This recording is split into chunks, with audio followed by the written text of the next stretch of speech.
Well, good evening, everyone. Very warm welcome from Arts University Plymouth, from myself, Professor Stephen Felmingham. I'm the Pro Vice Chancellor, in case anybody in the audience is not aware of that. It's a great pleasure to be able to introduce the first inaugural professorial lecture, and I think that might be slightly tautologist, the first inaugural. Anyway, professorial lecture from Arts University Plymouth since it was granted full university status in May 2022, becoming the City of Plymouth's dedicated arts university.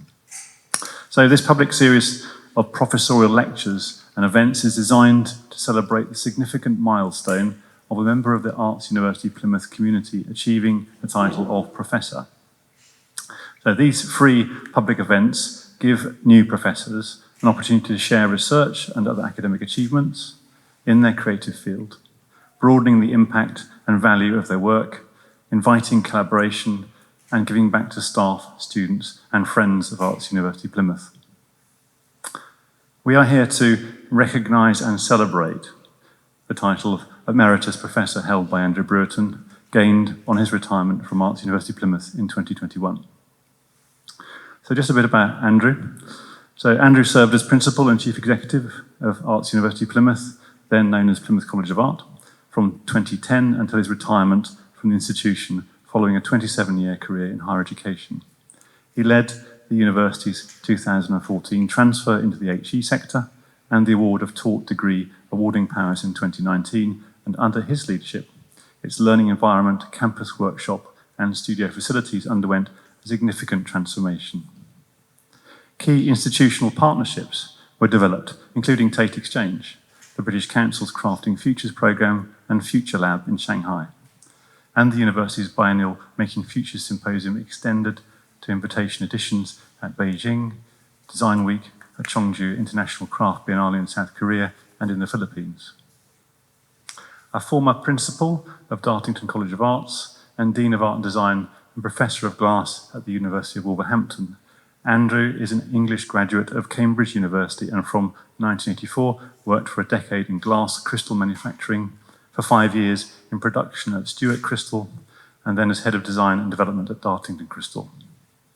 He has held international academic appointments at the Università dell'Aquila in Italy, as Distinguished Professor at Shanghai Academy of Fine Arts, as Visiting Professor at the School of Fine Arts in Nanjing Normal University, and of course as Emeritus Professor at Arts University Plymouth. Professor Brewerton was founding Chair of Governors and Director of Trustees of the Plymouth School of Creative Arts from 2012 to 19, and has served on numerous national bodies, including the National Council of Arts Council England and the Creative Industry Federation's UK Advisory Council, and was Vice Chair of the Prime Minister's Initiative for International Education. An English graduate, he is a poet and writer on contemporary visual art and education.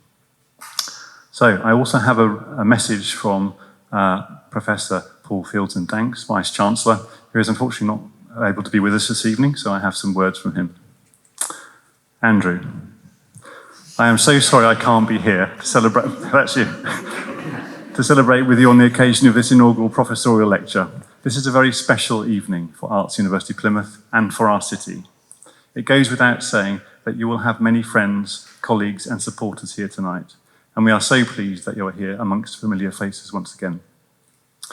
Throughout your academic career, your inspirational vision and leadership of arts education has benefited so many people, ensuring that creativity flows as freely as the Plym to the Sound.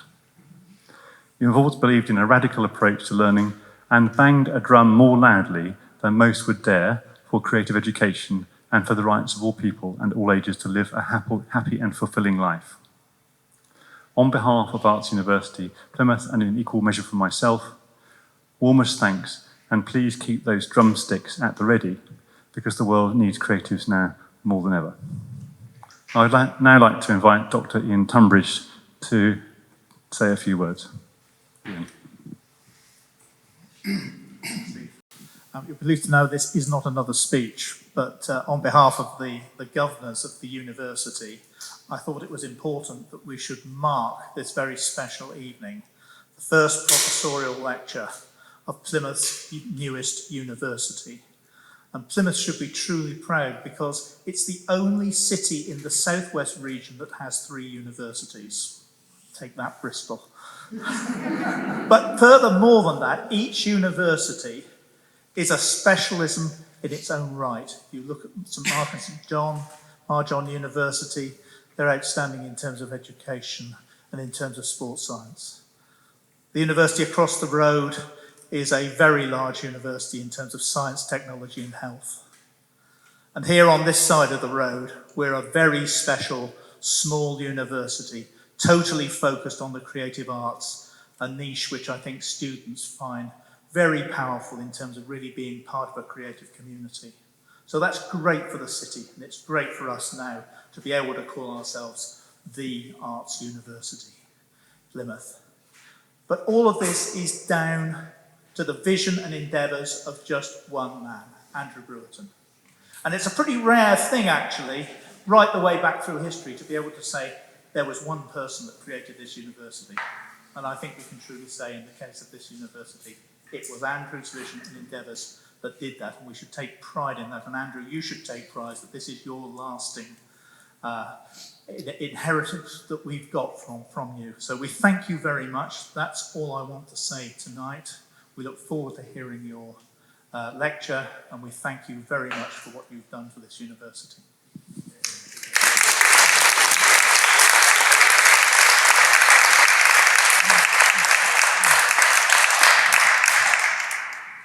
Thank you, Ian, and thank you, Stephen, for your warm introduction.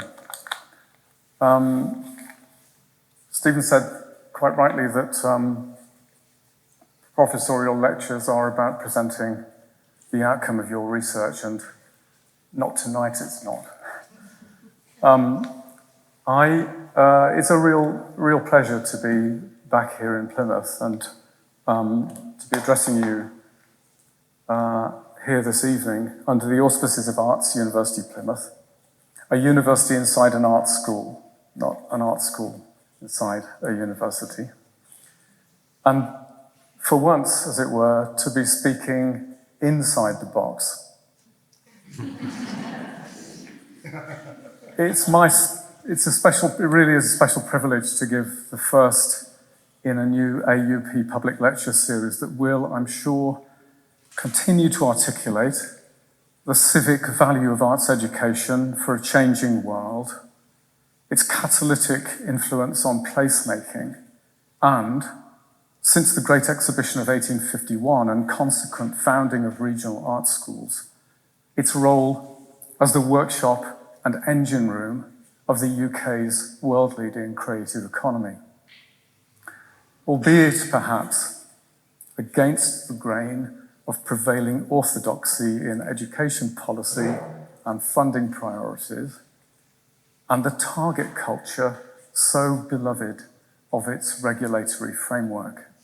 Creativity, as the Chinese artist Ai Weiwei wrote, is part of human nature. It can only be untaught.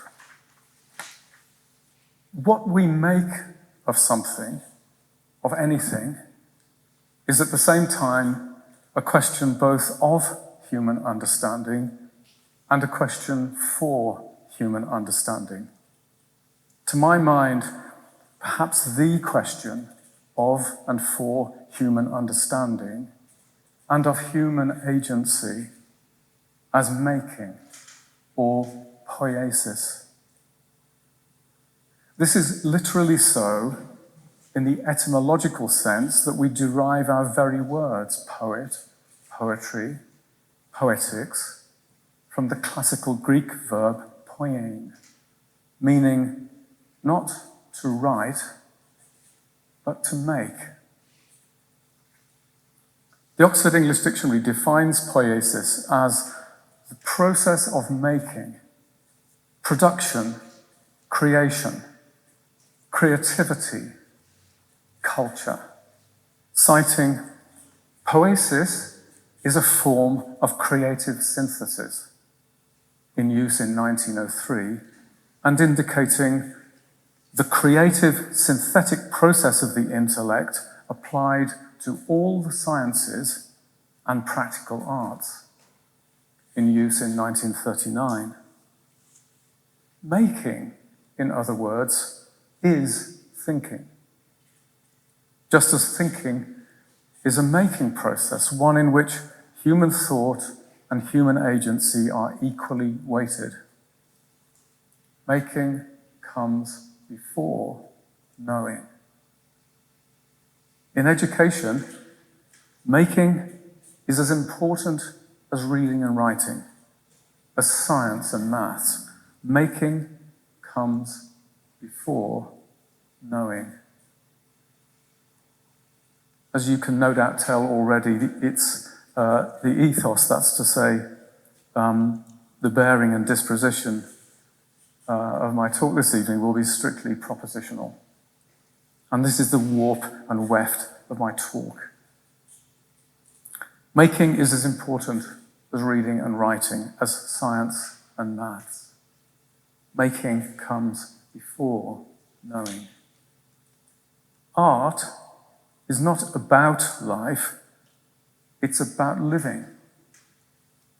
The purpose of learning is inseparable from that of living your life. In art education, the learner has no subject to hide behind. Purposeful learning creates agency, not dependency, in the learner. The space of learning offers or withdraws the possibility of learning. Space cannot contain energy. Energy creates space. As a learner, as an artist, your identity will come from the horizon, not from the boundary line. And finally, most important of all, what's your proposition?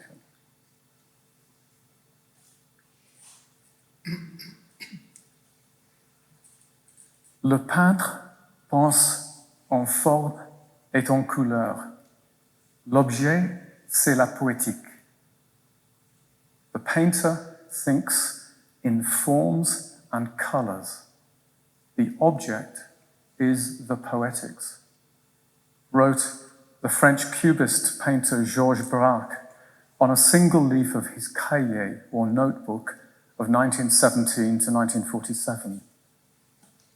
A graphic volume of hand-drawn sentences, phrases as complete ideas, from the Latin sententiae, meaning opinions or maxims, deriving from the verb sentire, to feel. Braque's cahier comprises a sustained essay into cubist perception, a sequence of distilled percepts on the interplay of thinking and making, of representation and reality, of idea and artifact. A percept is the abstract of sensations. So a concept is the abstract of percepts, quotes the Oxford English Dictionary, noting that word images are integral components of percepts and concepts. The OED further notes that the American philosopher and psychologist William James sometimes used the word percept to refer to the content of consciousness during perception. The content of consciousness during perception. My point here is that Braque's sentences reflect his practice or poesis as lived experience, not as arm's length learning. The poetics of thinking through form and color, through the material of oil pigment on canvas, is an intelligence, at the same time both reflective and reflexive. Consciousness that enfolds an awareness of itself. Le tableau est fini quand il a effacé l'idée, writes Braque in the first of two reciprocal observations, concluding l'idée est le père du tableau. The painting is finished when it has erased the idea. The idea is the cradle of the painting. A footnote here. The French word berre was difficult to pin down. By the way, berre can mean cradle in the context of nursery and shipyard, as an apparatus both for nurturing a baby and launching a boat. What are words ever made of, and how did they get here? Such is the shifting material and utility of language, folded and imbricated continually over generations. As the philosopher Ludwig Wittgenstein said, let the use of words teach you their meaning. But Braque's proposition would indicate a movement beyond language. How do you know when a painting is finished? I asked my friend, the artist Chris Appleby. His answer? When it looks back at you. My proposition this evening on making and on learning as artifact is simply that making is as important as reading and writing. Indeed, that reading and writing are themselves making processes, forms of poiesis. As the English poet Robert Shepherd notes, poetics is a secondary discourse, but it is not after the event. It doesn't simply react to making. The making can change the poetics. The poetics can change the making. Poetics of necessity makes its practitioners creative readers as well as writers. You're going to get a lot of Braque this evening, by the way. Écrire n'est pas d'écrire. Peindre n'est pas dépeindre. La vraisemblance n'est que ton l'œil. Writing is not describing. Painting is not depicting. Realism is mere illusion. Braque is here invoking the entire issue of transparency in language and in image making, and our precarious tenure with respect to reality. It is poiesis, poetics, and not theory or criticism that thus comprises the conceptual dimension not only of art practice, but of making in all subject domains and walks of life. Poetics makes use of theoretical ideas and critical praxis as, in themselves, specialized human artifacts, conceptual tools fashioned in the material of language or mathematics for the abstractive purpose of discursive thinking and expression. Language as a medium is synthetic human technology, arguably our original virtual reality, an embodied VR threshold to actuality, communicating like a skin or garment fabric, both insulating and mediating inside and outside.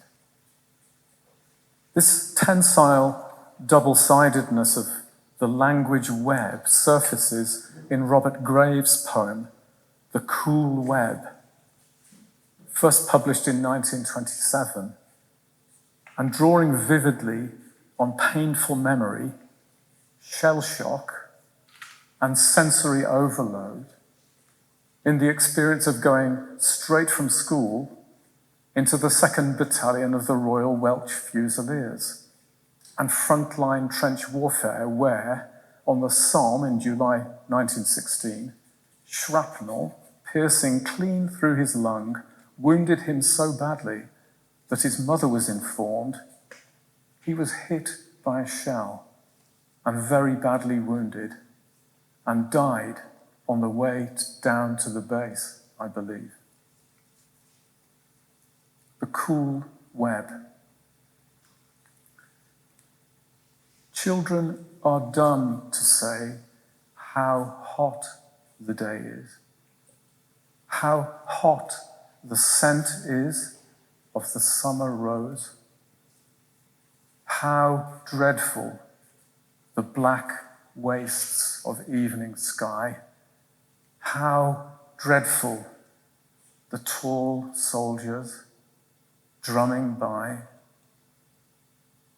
But we have speech to chill the angry day, and speech to dull the rose's cruel scent. We spell away the overhanging night. We spell away the soldiers and the fright. There's a cool web of language winds us in. Retreat from too much joy or too much fear. We grow sea green at last and coldly die in brininess and volubility. But if we let our tongues lose self-possession, throwing off language and its watery clasp before our death, instead of when death comes, facing the wide glare of the children's day, facing the rose, the dark sky, and the drums, we shall go mad, no doubt, and die that way.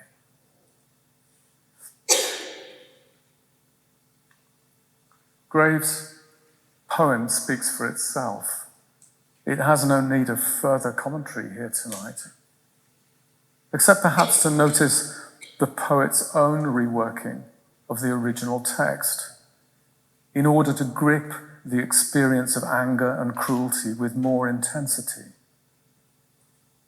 And you can see the original text in the middle, published in poetry.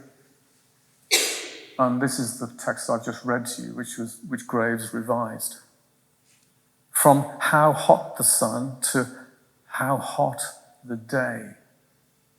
From speech that cools to speech to chill. From the hottest sun to the angry day. The hottest rose's scent translating into the rose's cruel scent. And language's wateriness tightens into a watery clasp. From brightness to the wide glare of the children's day. Poetics of necessity makes its practitioners creative readers as well as writers, as Robert Shepherd has said. And making can change the poetics can change the making.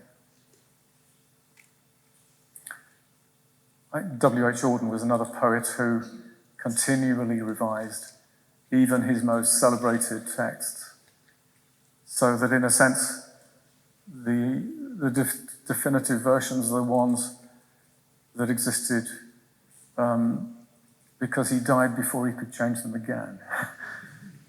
Good writing, good poetics teaches us how to read. And what you bring to your reading practice will shape what you take away from it.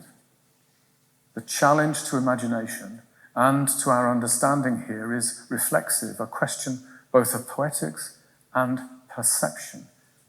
How to see the idea in the artifact and the artifact in the idea. Words are, in these terms, human artifacts, inescapably so. All words are complex and layered constructs, preserving an indelible trace of their origin and making. A whole mythology is deposited in our language, as the philosopher Ludwig Wittgenstein wrote in his remarks on James Fraser's monumental 1922 study, The Golden Bough, a book subtitled A Study in Magic and Religion. He added an imperative that we must plough over the whole of language. If ploughing over is our remit from Wittgenstein, that is to say, breaking the surface of language, exposing its roots, turning the ground for the purpose of fresh culture, then language is a critical context for an occasion such as our gathering here this evening. The text I am reading here, like all other texts, is not just metaphorically speaking a woven artifact, a word fabric fashioned in the material of language. Our word text, deriving as it does from Latin, from the verb texere, meaning not to write, but to weave. And it is in these terms that our English words text, texture, textile, all share the same radical origin. As the French philosopher Maurice Merleau-Ponty wrote in the gendered language of 1960, like the weaver, the writer works on the wrong side of his material. He has only to do with language, and it is thus that he finds himself suddenly surrounded by meaning. The wrong side of the material, meaning not, of course, its outward face, but the reverse side, a texture of knots, nubs, and loose ends, catches, loops, and breaks that discover the inner workings of the making process. In Poetry and Abstract Thought, his 1939 Zaharoff lecture at Oxford, the French poet Paul Valéry related the Impressionist painter Edgar Degas discussing his difficulty in writing poetry with his friend, the poet Stéphane Mallarmé. "Yours is a hellish craft," said Degas. "I can't manage to say what I want, and yet I'm full of ideas." "But Degas," replied Mallarmé, "one does not make poetry with ideas, but with words." This photograph, a gelatin silver print made by Degas in December 1895, pictures Mallarmé standing right, with the painter Renoir seated. Degas appears in the mirror, obscured by the magnesium flash of his camera. Valéry invokes the carefully wrought nonchalance of this scene in his book, Degas Dance Drawing, 1936. I still treasure one enlargement Degas gave me. It shows Mallarmé leaning against the wall, close by a mirror, with Renoir sitting opposite on a divan. In the mirror, you can just make out, like phantoms, Degas and the camera, Madame and Mademoiselle Mallarmé. This masterpiece of its kind involved the use of 9 oil lamps, and a fearful quarter of an hour of immobility for the subject. It is the finest likeness of Mallarmé I have ever seen. Asked where he got his ideas from, the Irish poet W.B. Yeats said, "Looking for the next rhyme." And his compatriot, the poet Paul Muldoon, says that people think you write what you know, but poets write what they don't know. For Muldoon, with due humility, honouring the precariousness potential of words as human artefacts and the tenuous fragility of human knowledge, the condition of not knowing is a prerequisite both for good poetics and for creative learning. And this is Muldoon. Great poems come from that area, ignorance. When I teach at Princeton, for example, I tell my students, what we need to work on now is what you don't know, the condition of not knowing. There are many people who write poems who've not got their head around this idea, who actually think they know what they're doing. But poets write what they don't know. That's the most difficult thing to teach and the most difficult thing to learn. It's very tempting for us to think we know what we're doing. This culture, or one's age, does not honour uncertainty, right?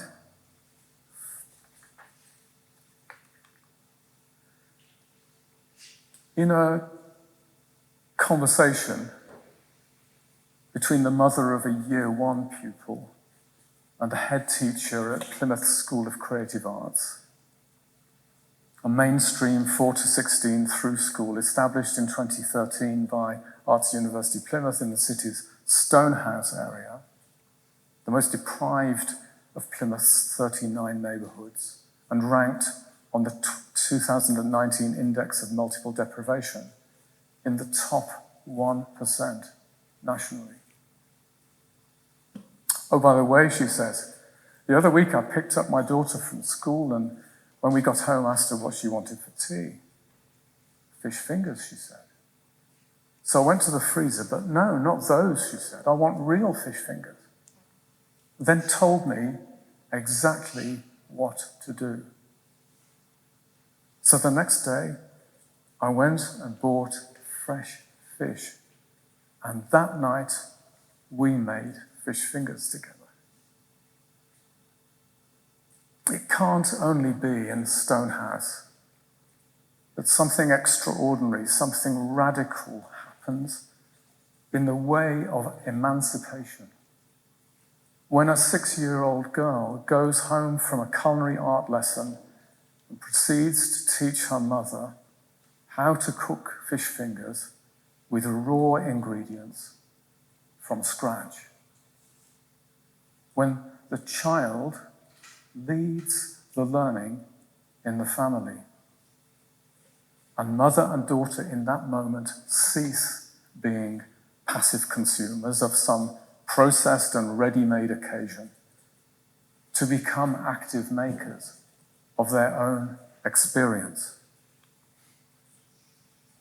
As a noun, experience is also defined as the fact of being consciously the subject of a state or condition, or of being consciously affected by an event. Experiential learning is thus learning that can only be fulfilled in practice, in person. Learning as life agency, much as John Ruskin wrote in The Crown of Wild Olive, 4 lectures on industry and war in 1882. The entire object of true education is to make people not merely learned, but to love knowledge. Not merely just, but to hunger and thirst after justice. It is vital that education be conceived of as life and not merely as a preparation for life, wrote Leonard Elmhurst in his Outline of an Educational Experiment, later published in the prospectus for the Dartington School in 1926. Etymologically speaking, education is a movement outward, and to educate, educare, formed by the Latin prefix e, short form of ex, meaning out, plus the stem verb ducere, to lead. To be educated is to be raised, to be led out into the world. The proposition here is that education must, in some way, be embodied. That learning, like art, is not about life, it's about living. Or as Brach insisted, il ne faut pas imiter ce que l'on veut créer. We should not imitate what we want to create. An implicit, perhaps implacable insistence connects Ruskin, Elmhurst, and Brach here. The purpose of living is inseparable from that of living a life.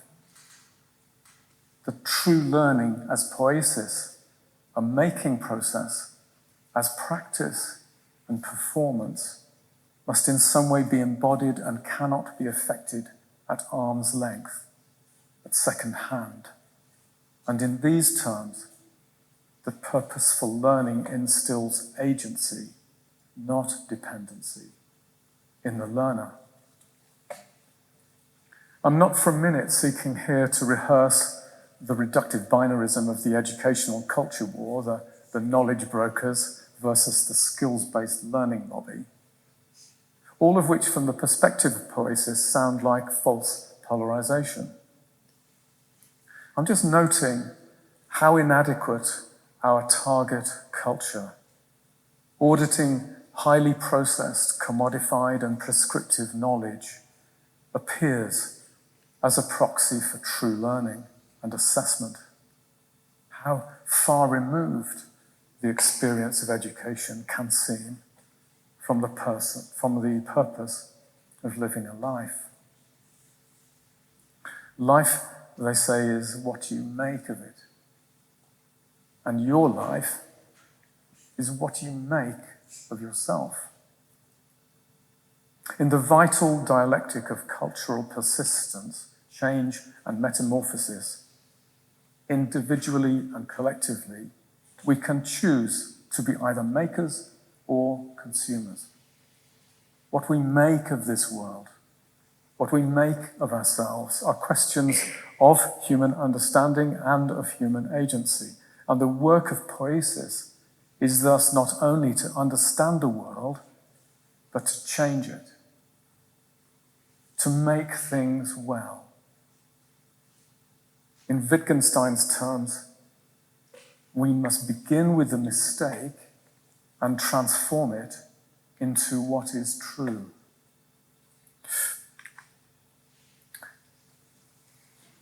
Arts University Plymouth, then Plymouth College of Arts, February 2012 free school application to the Department for Education included a single paragraph prospectus or manifesto for culinary art as an exemplary feature of a curriculum designed to develop what Reinvesting in Arts Education, the 2011 report of the President's Committee on the Arts and Humanities, chaired by Michelle Obama, called 21st Century Skills.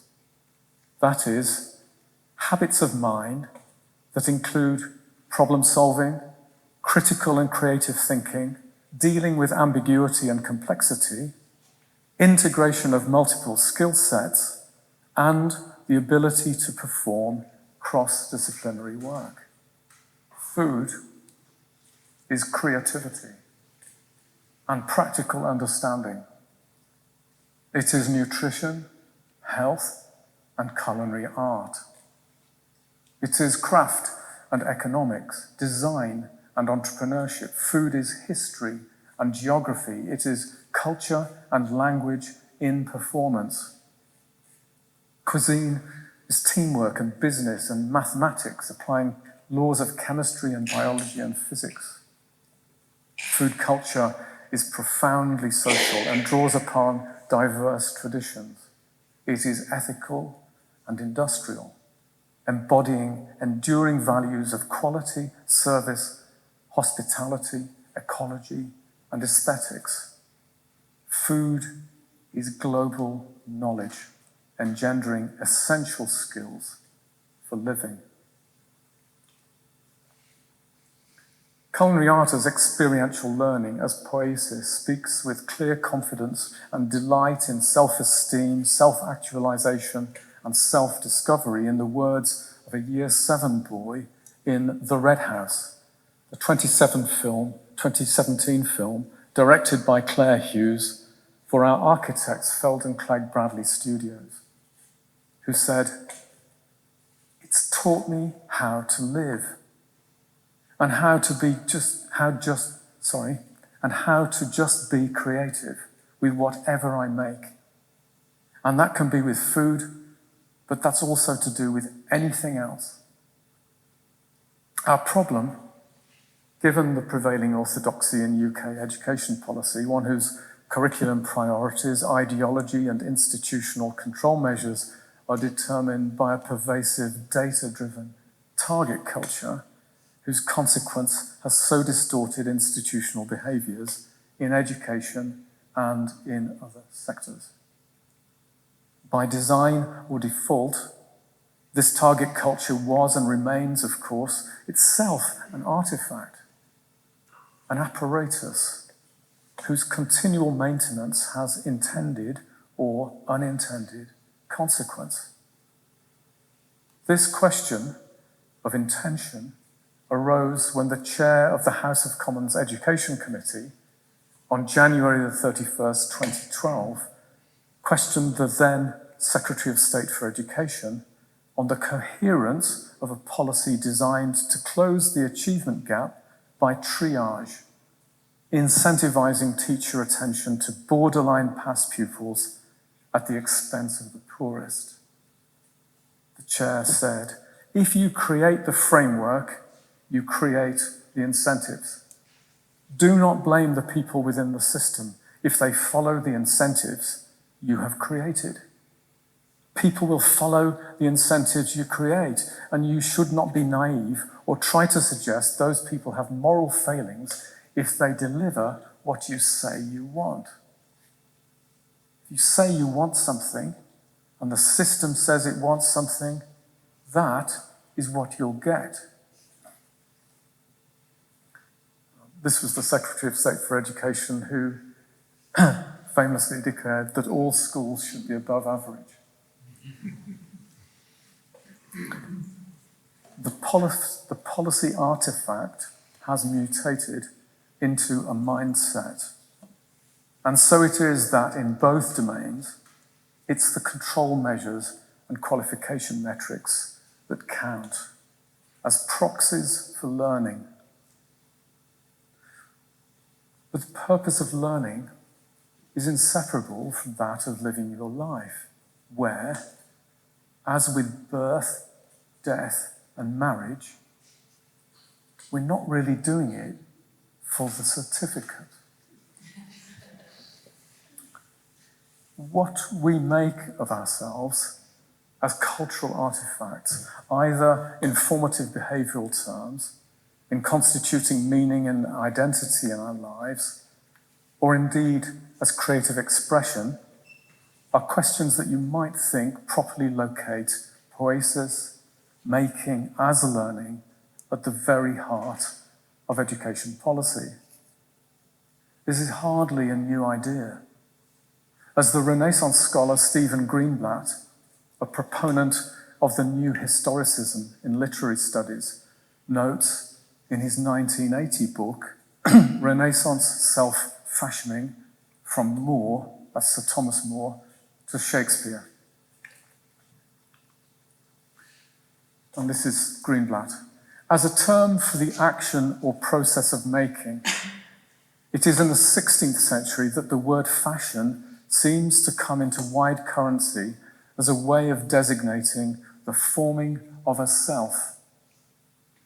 Perhaps the simplest observation we can make is that in the 16th century, there appears to be an increased self-consciousness about the fashioning of human identity as a manipulable, artful process.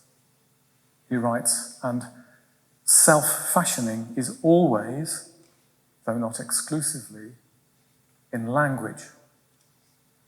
Greenblatt's interest in identity as artifact, as self-fashioning or autopoiesis, as a making process in 16th century England, evidences the nature of selfhood and emergent identity in the work of major literary figures, Sir Thomas More, William Tyndale, the first translator of the Bible into English, Sir Thomas Wyatt, the poet, Edmund Spenser, Christopher Marlowe, the playwright, William Shakespeare. In the early modern period, in which the national identity of the city we now call Plymouth was forged.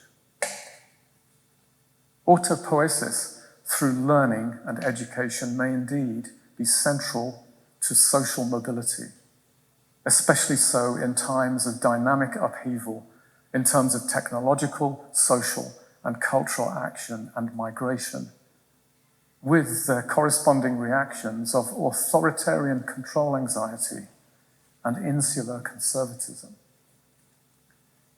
In tonight's lecture on poiesis, language and ideas, history and place matter, both as human artifacts and as significant points of reference, dynamically connecting human agency in time.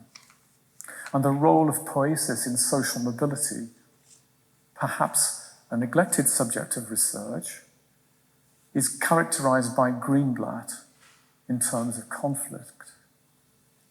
There is, in the early modern period, a change in the intellectual, social, psychological, and aesthetic structures that govern the generation of identities. That change is difficult to characterize in our usual ways because it is not only complex, but resolutely dialectical.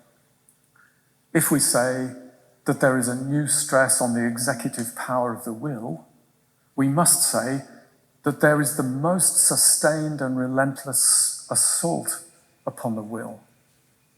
If we say that there is a new social mobility, we must say that there is a new assertion of power by both family and state to determine all movement within the society. If we say that there is a heightened awareness of the existence of alternative modes of the social, theological, and psychological organization, we must say that there is a new dedication to the imposition of control upon those modes and ultimately to the destruction of alternatives. History teaches that radical cultural mobility was never a recent invention, but always a determining factor in the human condition. Le conformisme commence à la définition. Conformity begins with definition. And power is what separates people from what they can do. This image of Hans Holbein's double portrait, to give it its full title, Jean de Dinteville and Georges de Selve, The Ambassadors, painted in 1533, in the National Gallery collection in London, depicts de Dinteville, who was French ambassador to the court of Henry VIII, and de Selve, soon to become Bishop of Laveur, in the year of Henry VIII's marriage to Anne Boleyn. Their confident, worldly poise is propped by various devices of human craft and understanding, and in the 7 liberal arts, the quadrivium of music, arithmetic, geometry, and astronomy, together with the trivium of grammar, logic, and rhetoric. Maths and English to you and me. The two globes, earthly and celestial, a shepherd's sundial and a polyhedric sundial, a quadrant and a torquetum, which is a device designed to measure horizon, equatorial, and ecliptic coordinates. The mathematician and cosmologist Peter Apian's book, Arithmetic, published in 1527, lies wedged open by a T-square at a page on mathematical division. And Martin Luther's psalm book, with music by Johann Walter, first published in 1524. A lute with a broken string. As Stephen Greenberg notes, there is nothing in this painting that is not the product of human fashioning. No flower, no lapdog, no distant landscape glimpsed through an open window. The heavens and the earth are present only through the objects of measurement and representation. The lute motif was the subject of a woodcut illustration in Albrecht Dürer's 1525 book, A Painter's Art, depicting the gatefold drawing apparatus for rendering linear perspective. An abundance of extended human perspectives, physical and intellectual, open up inside Holbein's portrait painting, none more disturbingly than the anamorphic skull or death's head,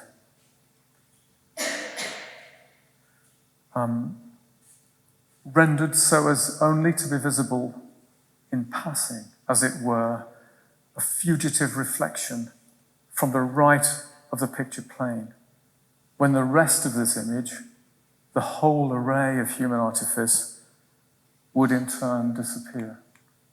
Here it is. You can see it from about here. But when you look at it from here, the rest of the world vanishes. And there's really an interesting, this is a crucifix. This is the first image I'm aware of a crucifixion with a curtain pulled across it. There's so much symbolism here of division, dispute, and, well, I'm in danger of going off script here.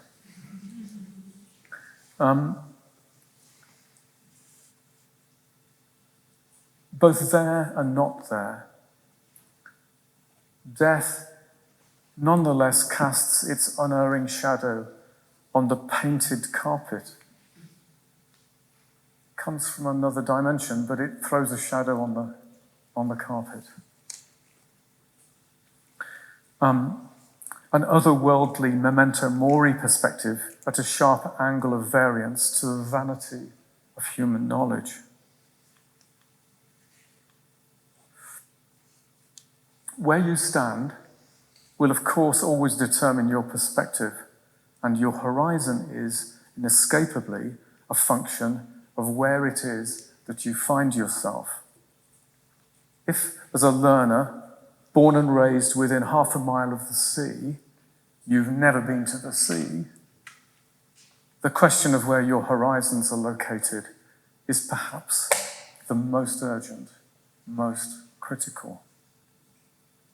And for the city, as a human artifact, in terms of placemaking, the horizon presents two too precisely, all too precisely, this kind of propositional energy. The horizon is either a self-limiting provincial margin or the most compelling space of exploration and encounter, departure and arrival, according to your position, fixed or mobile, in physical, social, or educational terms. Experience is dynamic. As you move, so your horizon moves. And regardless of your age or your height above the ground, above ground level, the horizon will always look you in the eye. The horizon is at the same time both threshold and borderline, the site of appearances and disappearances, exchange and possibility. Horizons are self-reflexive, indices of human scale, both optical and conceptual artifacts, physically and metaphorically, the measure of our ignorance, separating both what we think we know from what Paul Muldoon called the condition of not knowing, the most difficult thing to teach and the most difficult thing to learn. Making, or poesis, has shaped and informed my approach to creative learning in general and to art, design and media education in particular, involving an understanding of education systems and art schools as, in themselves, human artifacts, deliberate institutional constructs, made, remade, or occasionally unmade by successive generations of educational purpose and political will, in wider national and global contexts, continually redetermined by use and occupancy and outward connectivity to international networks and communities of practice. The studio is at the same time a physical and an imaginal space, facing both inwards and outwards, a space forever preoccupied within the zone and with the oniric power, the dream, in other words, of work. The space of learning offers or withdraws the possibility of learning. Space cannot contain energy. It is energy that creates space.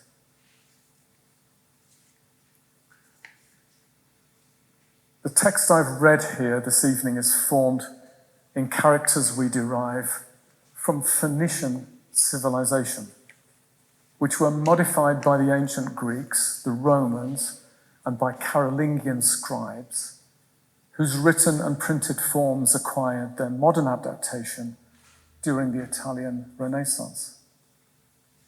The numerals reached us from ancient India via Arab cultures, and the material they are printed on is an invention of the Chinese, brought west in the 8th century Anno Domini when Arabs took Chinese prisoners who taught them the art of papermaking.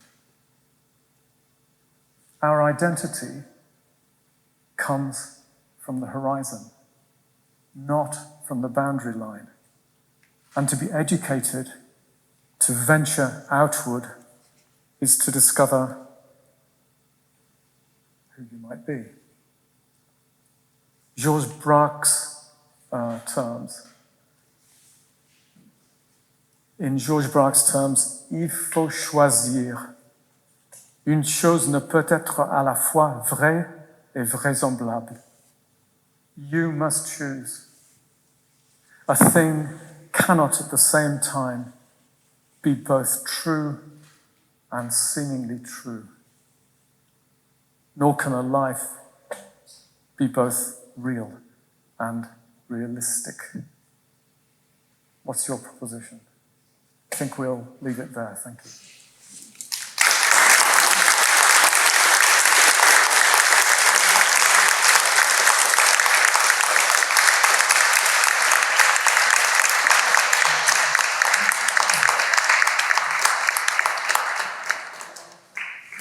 We're going to get to the point in the evening where we can invite some responses, reflections, statements, questions from the audience.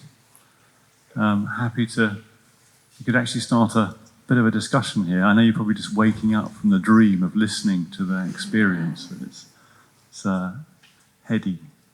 Screams of anguish. Screams of anguish, possibly. Yeah. Counters opinions, by the way. Yeah. So you obviously very recently finished at Arts University Plymouth, Plymouth College of Art.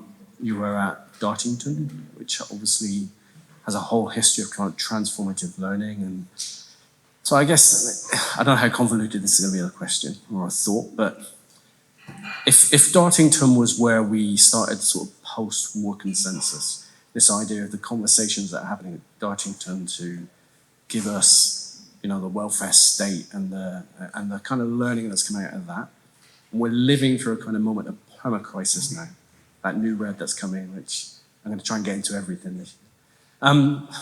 What do you think, what does AUP have to, how would AUP have that same kind of impact on the future as Dartington did from 1945 to 1975, or its thoughts did? What does this institution have to do to be part of that conversation? How could we imagine better? Might be that. How could the art school be the space where we could imagine better? I mean, I think that's the work of many hands, and you've used the word space, and I think primarily the question for me is, how do you create a space that is permeable, that is hospitable to new ideas, that is inviting? And I think that was the heart of the Dartington project. Hospitality. I don't mean catering. I mean that they brought people from all over the world in all kinds of disciplines to that place, a space in which you could think. So I don't think it's possible to prescribe what might come next in these terms. It's got to happen. It's got to be invented. And that's what Arts University Plymouth has always tried to do. Almost every decision that was made in terms of the investment in workshops that everybody was closing down, the determination to look outward and to engage internationally, not in a transactional way, not in a way that was about recruiting fee-paying students, but in order to move the horizon. I think these are things that institutions can do, almost in the very regulated climate that I've described, and I can't see it improving, really, from a central perspective and in terms of the central agenda. But how do you create a post-institutional space inside an institution? And how would you know when you'd stepped into that space? Well, you would be thinking differently. You would be talking differently. There would be a different kind of dialogue, I think. It would be a space in which things can really be invented more, collectively. And I think it would take probably a generation to do that. It's not something that you can, there isn't, the Dartington moment came and went. And, if it can happen once, it can happen twice. So that would be my faltering response to your very deep question. Thank you. Yeah. Thank you, Andrew. That was a tour de force, if I may say, and sets a very high bar, which I hope will be a whole series of future professorial inaugural lectures. I just really wanted to come back to, because there was so much in your talk, and it's so much to process, so much to sort of reflect on.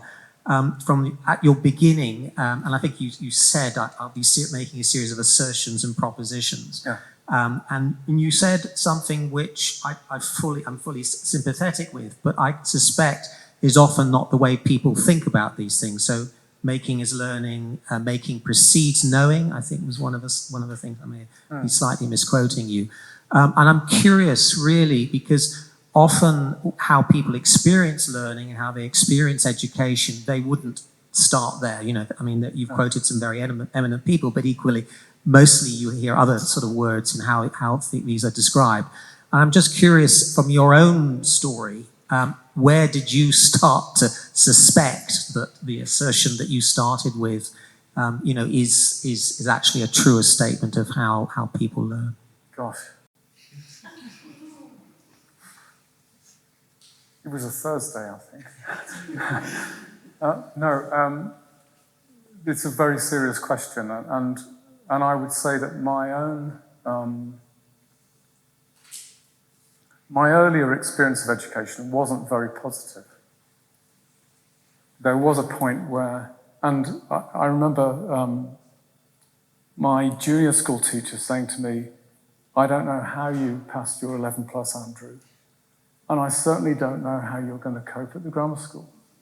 So, I mean, I was scared witless, basically. I spent years, several years, in a position of almost pure terror. And then something happened, and it was meeting two teachers. My English teacher, who taught English and art history, R.F. Langley, his poet R.F. Langley.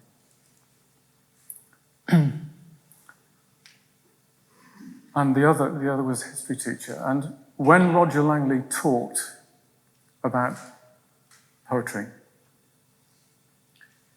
I mean, I couldn't understand a blind word he said. But whatever that energy was, I wanted it. I'd never seen anything like it before. There was nothing like it in my experience or my acquaintance or my family history. So there wasn't a route map already designed that I simply had to follow. I kind of had to invent it and develop coping strategies for, you know, proceeding down this road. And so I would say that that was the moment, David. I hadn't thought about this before, so this is pure improvisation here. But there was a moment where I saw something that I couldn't understand, had no experience of, that was utterly compelling. I would say that that's probably where I kind of came from. And then also, you know, you discover quite late in, well, sometimes you discover later in life, often much later in life, factors that might have been obstacles or barriers to your early learning experience. And then you notice the way that you dealt with those things. And so what I'm describing is a making process of a kind of negotiation, really, of not being afraid of what you don't know.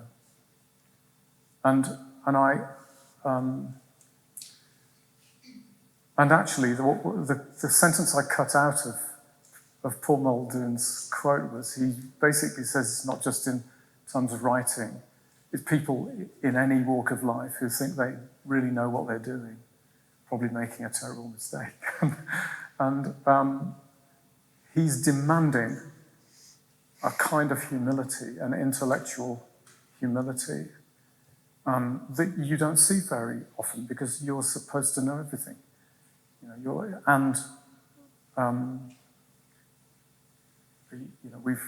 We've stopped watching Question Time because it's too much. But you're supposed to have opinions. You're supposed to have convictions. And we're closing down the possibility, just to go back to your earlier question, of that kind of open dialogue, a dialogue without a pretext, a dialogue without preconditions. an unscripted dialogue, a conversation that you don't know where it's going to go. That for me is a way of describing a making process. It would be familiar to every practitioner in the room. But it should apply more, it should be recognized as being applicable far more widely, certainly in education, but also in other dimensions of our lives. Andrew, I'd just like to ask you something about, from the perspective of the artist. So one of the things I've become aware of is, as you've eloquently put it, it's not about the artifact, it's about the process. And I've become more aware that it's more interesting to be involved with the artists as they go through that process. And yet, artists need that solitude, they need to be focused, but they also need the audience, the collaboration at some point. How can they manage that sort of really tight, that tension between those two ends of the spectrum of trying to be creative, I think, and allowing people in when they're not yet ready, and so forth? I think in the same way that research doesn't count as research until it's disseminated. In a way, if you're an art student, your work isn't completed until it's shown. Until it looks back at you. That's a stage in the learning process that you can't omit, really. So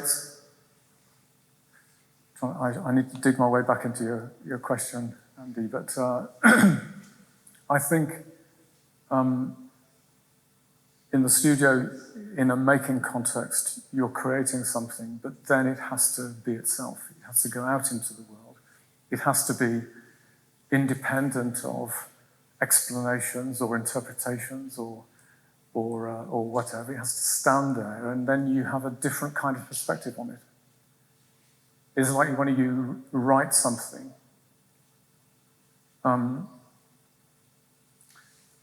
because writing is a reading process as well, and you hear something that clearly is not your voice. It's something else that is speaking. It's the language that's speaking, or whatever. Those kinds of discoveries, which are a step beyond your control, where control would actually just inhibit or obscure through, with interpretation, the work itself. What's it mean? What's it meant to mean? Well, no, it's the work. There it is. So I would say that artists in the room probably recognize have each for themselves some version of that. But until the work is out there, it's very difficult to see. There was a quote of yours that was, "We should not imitate what we want to create." Yeah.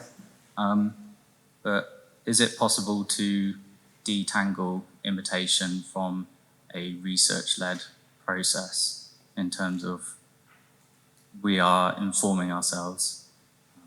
And is that,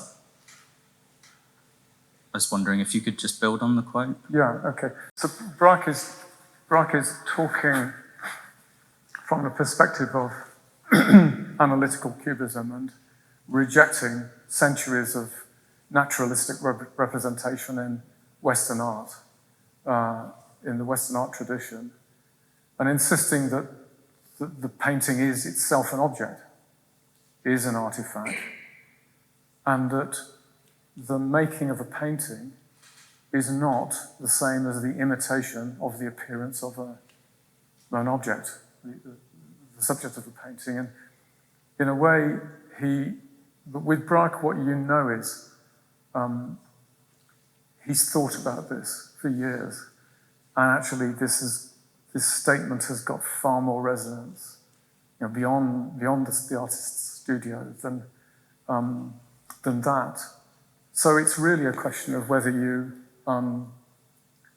by analogy, or if you translate that into other departments of your life, whether you're going to make original music or be a tribute band, in a way, whether you're going to make your own experience or whether you're just going to be a consumer of experience. I think that's the sort of territory Braque's operating in. And that book is just page after page of absolutely electric aphorisms, if you like, epigrams, sort of one-line perceptions of the position of the artist in the world and with respect to reality, and writing during a period of massive conflict. I mean, that book was written over the course of two world wars. So, that's not very good. That's not a definitive answer. I think you probably have to take it away and road test it a little bit for yourself as well, because you'll have another angle on it that I haven't even thought about, I'm sure. Since we chose you to come to Plymouth and change the College of Arts and bring it into a university, so many of us have learnt from you, and you've created so many pictures that will remain in this city, the buildings, the college, and yourself. What are you going to do next? Because you're not somebody who, I've known a long time, is going to stop. What is the next project? Jan and I decided about 5 years before I retired that I would retire in 5 years. It was a bit of a process. So, and I think it took me 5 years to get used to the idea that was going to be it. And my plan was to have no plan. I mean, really, I was saying earlier to somebody that to strip away every single title or responsibility or position or whatever, everything, and then just see what's left. So I don't have a plan still, Graham. I've done some work, some writing this year, and I did a talk. I wrote something on a Korean artist and presented that in Venice earlier in the year, and I've written a chapter of a book that the V&A is publishing through UCL Press online next year. But in a way, and this is this evening's talk is in the same vein. This is a kind of handing back or a handing over of 11 years of kind of activism in the city of Plymouth. And so I can't answer your question because all I've done so far over the last 15 months, whatever, is sort of clear the ground. But so yeah, but I think I am going back. I'm going back to interests I've had all my life. If I can remember where I left them, then I'm picking things up again. And some of that's reflected in this evening's presentation. But what interests me more is the thing that I haven't done before, that I will end up doing next, that I have no idea about yet. And that's what we're sort of saying. You can't say that to art students. Your work is going to change direction in ways that you never even dreamed of. You can't say that to an art student if you don't believe it. And if you're not prepared to put that into practice in your own life. You know, why would they believe you? But that is the space that I'm in from my perspective, my own interest. And I think, you know, I'm clearly interested in language, so writing is in the mix somewhere. Other things as well. Thank you. It's been a huge pleasure, I think, and I think with warm thanks from our audience and a huge round of applause now, please, that would be most decorating.